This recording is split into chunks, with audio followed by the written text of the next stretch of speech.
Chers compatriotes, chers enfants du Bénin, plus que jamais debout.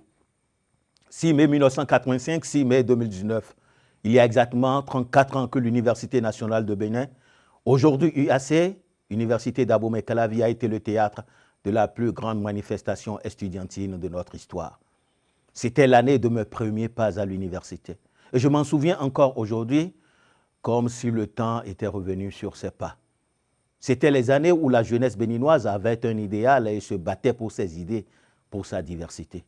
En ces années-là, les leaders d'un camp ou de l'autre ne restaient jamais cachés et envoyaient les soldats au front.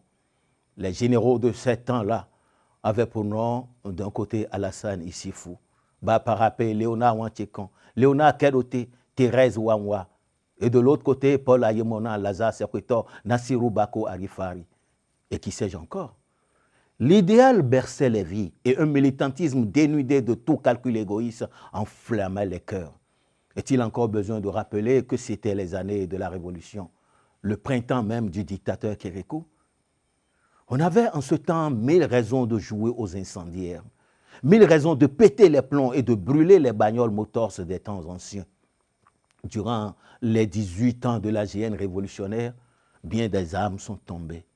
Ils ont pour nom Louis Tobadja, Rémi Glele Akpokpo, Mama Yari Moussa, Siassi Orokbian, Segla Pomasi, Serge Nimadi, Crespin Boko, Clovis Agoliago, Parfait Achaka et bien d'autres dont nous respectons la mémoire. C'est vous dire qu'en République du Bénin, les revendications sociales ont une histoire et n'ont rien à voir avec le hooliganisme, le vandalisme, le gangstérisme qui ont enflammé et endeuillé notre pays ces jours-ci. De tout temps, notre amour pour la patrie n'a été nullement pyromane. Il n'a été nullement jaloux de la réussite des autres. Notre amour pour la patrie savait s'allier le temps, s'allier les compétences nationales et internationales pour contraindre la bête féroce à courber l'échine et à rendre gorge, comme ça a été le cas en toute convivialité un jour de février 1990 à Cotonou, au PLM à Lédio. L'historique conférence nationale des forces vives de la nation, vous avez compris. Depuis, les pétales de la démocratie et les senteurs de la liberté fondent les plus grands rêves de la terre qu'habite le peuple béninois. Et les 1er et 2 mai 2019, ce chant de notre fierté en Afrique a pris feu. Mis à feu par certains de ses enfants, mis à sang par certains de ses ex-dirigeants. Du sang de nos mères, de nos sœurs, de nos frères, pour ne pas dire le sang de nos fils a coulé, pendant que les commanditaires sablaient du champagne. Lorsque la fumée s'estompa et qu'abasourdi, je parcourus le théâtre du désastre, j'appris qu'il y eut des blessés, qu'il y eut des disparus. Même des jours après, personne ne les connaît de nom. Même pas les va-t-en-guerre qui, à la guerre, les ont envoyés.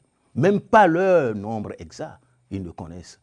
Alors, à tous ces enfants de ma patrie, morts par la bêtise de nos anciens présidents, je viens vous sortir de l'anonymat et vous rendre une humanité dans le sacrifice malgré tout consenti.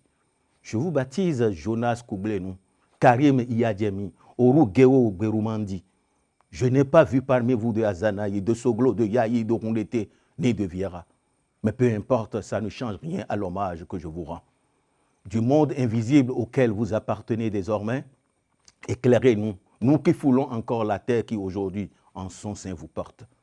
Éclairez-nous pour que plus jamais dans notre pays, la politique ne soit une question de vie ou de mort.